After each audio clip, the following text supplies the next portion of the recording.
English cricket দলের coach Matthew মটের সহজ স্বীকারোক্তি, আইসিসি ভারতের তাবেদারি করে। Windies living legend Clive Lloyd তো পরিষ্কার বলেই দিলেন, আইসিসি আর ভারত মিলে করে টুর্নামেন্ট ফিক্সিং। নিজেদের মতো ভেন্যু, ম্যাচ টাইম, এমনকি হোটেল সব স্ক্রিপ্টেড। ক্রিস গেইলের মনে ছাই চাপা আগুন, বলেই বসলেন ভারত তথা হিন্দুস্তান পুরো ক্রিকেট নষ্ট করছে। এতকাল বাংলাদেশি দর্শকরা আওয়াজ তুললেও ভ্রুক্ষেপ করেনি কেউ। যখন নিজেদের গোলার ধান বুলবুলিতে খেয়ে গেল, তখনই সবার ঘুম ভাঙল।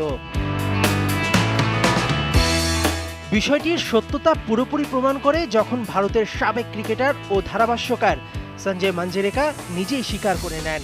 এক শোতে রাগঢাক না রেখে সাফ জানিয়ে দেন, আইসিসি ভারতকে সবচেয়ে বেশি সুবিধা দেয়, ফুটবলে যেটা চিন্তাও করে না ফিফা। আইসিসির উপর অনাস্থা, ক্রিকেট ম্যাচটা যে গড়াপেটা হচ্ছে না, সেটার উপরেই মানুষের এরপর আর আস্থা থাকবে কি করে। বিশ্বকাপের লাস্ট ডে, আজই জানা যাবে কে হচ্ছে চ্যাম্পিয়ন। কিন্তু বেশিরভাগ দর্শকই যেন বুঝে গেছেন কে হচ্ছে চ্যাম্পিয়ন। আইসিসির এতদিনের সব চেষ্টা স্বপ্ন পূরণ হবে যদি ভারতকে ওই রুপোলি ট্রফিটা তুলে দিতে পারে। কিন্তু ওপরে একজন থাকেন যিনি কলকাঠি নাড়ান বলেই নিজ দেশে ফাইনালে অস্ট্রেলিয়ার কাছে হেরে গিয়েছিল ভারত।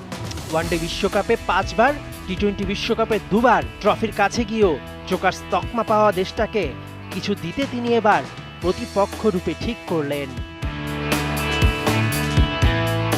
দুই অপরাজিত দলের কে পাবে আসরের প্রথম হারের স্বাদ, কে